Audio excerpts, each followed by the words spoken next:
మన జేజీస్ కిచెన్ నుంచి మేము ఏదైనా ప్యాక్ చేసేటప్పుడు కొంచెం లేట్ అవ్వచ్చు, కానీ ఖచ్చితంగా మీ ప్యాకెట్ వస్తుంది. ఈ 2 డేస్లో ఫోన్ ఏమైందనంటే డిసప్పీరింగ్ అయిపోయింది, పాడైపోయింది. మీ ఆర్డర్స్ ఉంటే ఒకసారి మీ ఆర్డర్ డబ్బులు వేసిన స్క్రీన్ షాట్ ఇంకొకసారి సెండ్ చేయండి తల్లి.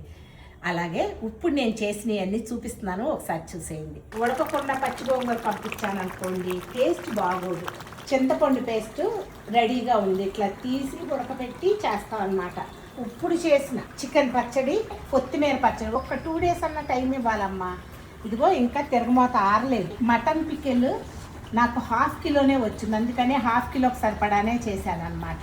చికెన్ పికిల్ 3 కేజెస్ వచ్చింది. 3 కేజెస్ అప్పటికప్పుడు చేసిస్తా, ఫ్రెష్ ఫీలింగ్తో తింటారు అని. కొంచెం ఆలస్యం అవ్వచ్చమ్మా, కానీ మీది ఖచ్చితంగా డిస్పాచ్ అవుతుంది. ముందర ఎందుకు చేయలేదని 4-5 అడుగుతున్నారు. అప్పటికప్పుడు చేసిస్తే బాగుంటుందనే ఉద్దేశం. కొత్తిమీర పచ్చడి చూసారా? Thank you.